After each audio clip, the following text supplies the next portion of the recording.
This will get you so messed up. All right, guys, JGK79 asked me to make him a dancing bear cocktail. And then I looked it up and I realized he's trying to get me drunk. To make the dancing bear, you're going to need a cocktail shaker and a whole bunch of liquor. Let's get started. Whoa, we're going to need some amaretto. So why not? De Serrano, ½ ounce. Next up, we're going to use gin, Costco gin, for the boozer on a budget. ½ ounce. If this drink don't kill you, you're certainly going to see some dancing damn bears. After that, a little bit of raspberry liqueur. We're getting fancy with some Chambord, ½ ounce.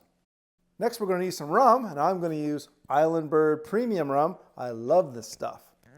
½ ounce of this too. Keep going. If your arms get tired, that means it's working. Coconut rum, and I'm going to use Rasta Bob coconut rum. One of the better coconut rums out there. This stuff is fantastic.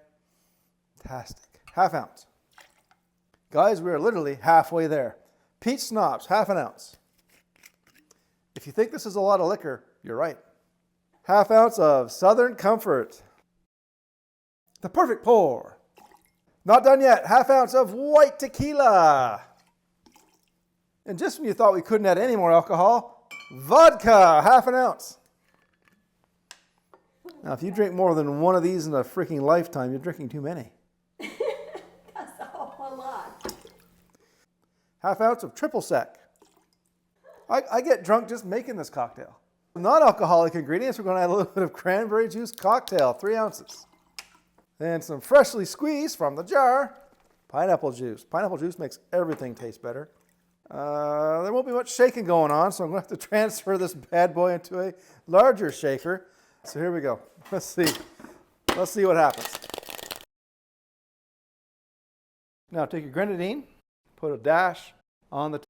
Shout out again to JGK79 for this fantastic idea to make this great cocktail. I know you're trying to get me drunk. Thanks, brother. Now, without further ado, let's give it the old college try. But before I do, you know what to do? Slap that follow button for me.